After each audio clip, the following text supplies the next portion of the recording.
And welcome to bio class. और आज हम पढ़ने जा रहे हैं चैप्टर 3 के गैमेटोजेनेसिस टॉपिक पे। तो गैमेटोजेनेसिस का मतलब होता है जिसमें गैमेट फॉर्मेशन किया जाता है। मतलब कि हम बोल सकते हैं इस गैमेटोजेनेसिस 2 टाइप्स के होते हैं। एक होता है स्पर्मेटोजेनेसिस एंड ओजेनेसिस, मतलब कि जिसमें स्पर्म के फॉर्मेशन और एग के फॉर्मेशन को हमको आज स्टडी करना है। तो लेट्स स्टार्ट गैमेटोजेनेसिस टॉपिक। तो याद रखना, गैमेटोजेनेसिस का मतलब होता है कि मेल एंड फीमेल में गैमेट्स का फॉर्मेशन होना। तो ये प्रोसेस कैसे होते हैं, इसके सेम कुछ पॉइंट मैंने लिखे हुए हैं आंसर में। तो पहला होता है, ये जो प्रोसेस होता है ये मेल एंड फीमेल में दोनों के गैमेट जो सेल्स होते हैं वो गैमेट फॉर्मेशन करते हैं, जिसको हम गैमेटोजेनेसिस कहते हैं। साथ ही साथ जो स्पर्म होता है या फिर ओवा होता है वो क्या होता है कि फीमेल में जो गोनाड्स में बनेंगे और मेल गोनाड्स में बनेंगे। स्पर्म टेस्टिस में बनता है, ओवा ओवरी में फॉर्मेट करता है। क्लियर हो रहा है। उसके बाद आते हैं the gametes differ from all other cells somatic cell. अब सोमैटिक सेल क्या होता है, ये बहुत इंपॉर्टेंट है। ओवरी एंड टेस्टिस में सोमैटिक सेल जो होता है वो गैमेट्स को न्यूट्रिशन प्रोड्यूस करता है, न्यूट्रिशन देता है, जिसके कारण वो डेवलपमेंट करते हैं। और जो प्रोमेडियल सेल होता है, 2 टाइप के सेल होते हैं, 2 टाइप्स के क्या होते हैं, सेल्स होते हैं। एक होता है प्रोमेडियल सेल और एक होता है somatic cell. Somatic cell nutrition के लिए रिस्पॉन्सिबल होता है। प्रोमेडियल सेल ओवा या फिर गैमेट्स फॉर्मेशन के लिए रिस्पॉन्सिबल होता है, ओवा या स्पर्म फॉर्म करता है। क्लियर हो रहा है। प्रोमेडियल सेल का डिवीजन होगा, उसे न्यूट्रिशन कौन देगा, सोमैटिक सेल देगा, और वो फिर बाद में ओवा या स्पर्म में क्या हो सकते हैं कि मॉडिफाइड हो जाते हैं। क्लियर हुआ। तो इनके जो स्टेप होते हैं, गैमेटोजेनेसिस के स्टेप होते हैं, तो मल्टीप्लिकेशन होता है, ग्रोथ फेस होता है और मैच्योरेशन फेस होता है। आप चाहो तो यहाँ पे फेस लिख सकते हो। अब याद रखना कि गैमेटोजेनेसिस 2 टाइप्स के होते हैं। कौन कौन से, एक होता है स्पर्मेटोजेनेसिस, दूसरा होता है ओगोनासिस। क्या होता है, ओगोनोसिस। ठीक है। दोनों के जो प्रोसेस होते हैं, स्टेप जो होता है वही होता है multiplication phase, growth phase and maturation phase. तो लेट्स स्टार्ट। गैमेटोजेनेसिस के फर्स्ट टाइप पढ़ते हैं, क्या है, स्पर्मेटोजेनेसिस। स्पर्मेटोजेनेसिस से नाम से ही पता चल रहा है, जेनेसिस का मतलब होता है डेवलपमेंट होना, स्पर्मेटो मतलब कि स्पर्म का गैमेट्स का फॉर्मेशन होना। तो इसमें पहला स्टेप होता है मल्टीप्लिकेशन। इसमें क्या होता है कि जनरली, अब ये थ्योरी वाले छोड़ दो, मैं आपको रफली बताती हूँ। देखो फॉर्मेशन कैसे होगा कि जो टेस्टिस में सेल होते हैं, जर्म सेल, जो ये जर्म सेल होते हैं, ये सेल क्या करते हैं, डिवीज़न करते हैं, एक नॉर्मल डिवीज़न जिसको हम माइटोसिस डिवीज़न बोलते हैं। अब ये जो जर्म सेल होते हैं, इनके जो होते हैं, इनमें जो 46 क्या होता है, पेयर्स के आपको क्रोमोसोम दिखाई देते हैं, 46।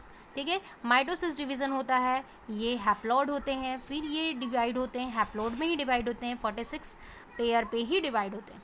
ठीक है।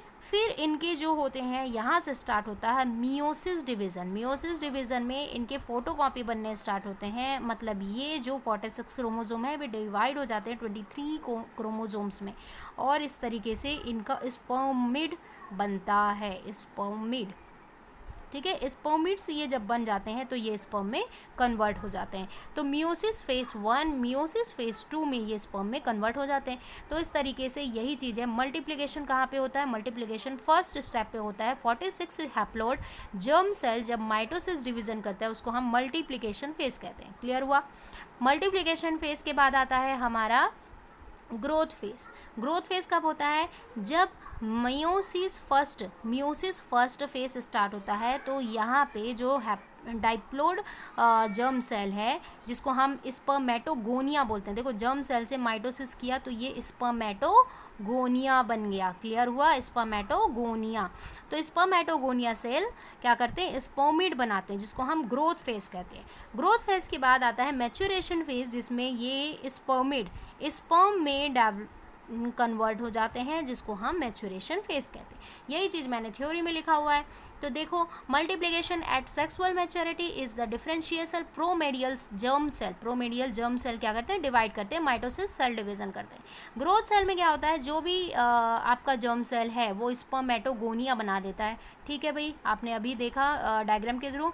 स्पर्मेटोगोनिया धीरे धीरे ग्रोथ करते हैं और मियोसिस प्राइमरी मतलब फर्स्ट मियोसिस करते हैं और प्राइमरी स्पर्मेटोसाइट का फॉर्मेशन करते हैं। प्राइमरी स्पर्मेटोसाइट नरिशमेंट होता है, मतलब उनको क्या या सर्टोली सेल जो होते हैं उनको न्यूट्रिशन देते हैं और वो धीरे धीरे मैच्योर होने लगते हैं। बाद में मैच्योरेशन फेस आता है, मतलब मियोसिस सेकेंड फेज स्टार्ट होता है और primary spermatocyte undergoes 2 successive division लेता है और डुप्लीकेशन बनाता है, जिससे मैच्योरेशन डिवीज़न होता है और स्पर्म में फॉर्मेशन होता है। क्लियर हुआ यहाँ पे? तो ये हो गया आपका फॉर्मेशन, मतलब फेस हो गया कि किस तरीके से इनका डेवलपमेंट होता है। अब इसी को डायग्राम के थ्रू जानते हैं। देखो बहुत सिंपल प्रोसेस है। स्पर्मेटोगोनिया सेल्स जो होते हैं ये हैप्लॉइड होते हैं, माइटोसिस डिवीज़न ले रहा है, मियोसिस फर्स्ट फेस हो रहा है और मियोसिस फर्स्ट 2। हैप्लोड 1 सिंगल में, मतलब डाइप्लोड हैप्लोड में कन्वर्ट हुआ। ये हैप्लोड स्पर्माइड क्या हो रहे हैं और डुप्लीकेशन बना रहे हैं, ये डुप्लीकेट है ना, और ये आपका ओरिजिनल है। डुप्लीकेशन हो रहा है, उसके बाद डिफरेंशिएशन हो रहे हैं और डिफरेंशिएशन के बाद इस तरह के। डिफरेंशिएशन का मतलब होता है रहते वही हैं, उनके रूप मतलब उनके बोल सकते हैं कि रूप चेंज होना है ना, आपके आकार चेंज होना, बस उनके फीचर्स चेंज होते हैं, बाकी क्वालिटीज़ वही होती हैं। तो ये होता है sperm formation are called the spermatogenesis is occur in the seminiferous tubules, जिसको हम टेस्टिस कहते हैं। और ये जो टेस्टिस होते हैं वो जर्मिनल एपिथेलियम के बने हुए होते हैं। क्लियर हुआ यहाँ पे? तो एक डायग्राम और देखते हैं। जस्ट इस डायग्राम को 5 मार्क्स का आपको पूछा जाता है, 4 या 5 मार्क्स का, तो इसको छोड़ना नहीं है भाई। देखो यहाँ पे फेस लिखना है, क्रोमोसोम नंबर लिखना है, टाइप्स ऑफ जर्म सेल लिखना है, टाइप्स ऑफ डिवीजन लिखना है। तो यहाँ पे देखो मैंने यहाँ पे लिखा है डिवीजन, मल्टीप्लिकेशन फेस हो रहा है 46 आपके क्रोमोसोम नंबर होते हैं, हैप्लोड होता है, ये डाइप्लोड होता है जिसको स्पर्मेटोगोनिया कहते हैं। ये एडिशनल स्पर्मेटोगोनिया बनाता है और एक स्पर्मेटोगोनिया आगे मियोसिस डिवीज़न करता है। यहाँ पे देखो, यहाँ पे क्या हो रहा है, माइटोसिस डिवीज़न हो रहा है और यहाँ पे मियोसिस डिवीज़न, मियोसिस फर्स्ट हो रहा है। यहाँ पे क्या होगा, मियोसिस सेकेंड होगा। ठीक है, तो इस तरीके से ग्रोथ हो रहे हैं। 46 में फिर डिवाइड हुए, मियोसिस फर्स्ट स्टार्ट हो रहा है, फिर प्राइमरी स्पर्मेटोसाइट बना, यहाँ पे सेकेंडरी स्पर्मेटोसाइट बन रहा है, मियोसिस 2 हो रहा है, स्पर्मेट बन रहे हैं और फिर इनका डिफरेंशिएशन हो रहा है और उसके बाद फिर मैच्योरेशन फेस चल रहा है। क्लियर हुआ? यहाँ पे तीनों फेस आपके लिखे हुए हैं। एक्स्ट्रा फेस ये स्पर्मेटोजेनेसिस का ही फेस होता है। ठीक है, तो इस तरीके से आपको डायग्राम बनाना है। कोई डाउट हो तो आप मुझे कॉल या मैसेज एनी टाइम कर सकते हो। अब हमें एक चीज़ और जानना है कि स्पर्मेटोजेनेसिस की इम्पोर्टेंस क्या है। तो एप्लीकेशन ऑफ स्पर्मेटोजेनेसिस के एप्लीकेशन जो होते हैं वो उनको देखने हैं। तो पहला पॉइंट है sperm formation take place in testis. जाहिर सी बात है कि जितने भी मैमल्स हैं, हायर कैटेगरी के जितने भी एनिमल्स हैं, उनके जो स्पर्म के फॉर्मेशन होते हैं वो टेस्टिस में होता है। लेकिन एक्सेप्शनल कौन है भाई? अर्थवॉर्म। अर्थवॉर्म में ऐसा कुछ नहीं होता है। टेस्टिस कंटेन सेमीफेब्युलस ट्यूबुलस, मतलब जिसको हम टेस्टिस कहते हैं, और इनकी जो ट्यूब होते हैं वो जर्मिनल एपिथेलियम के बने हुए होते हैं। क्लियर हो रहा है? ये तो अभी आप पढ़ ही चुके हो। अगला पॉइंट ये है कि प्राइमरी सेल फॉर्म्ड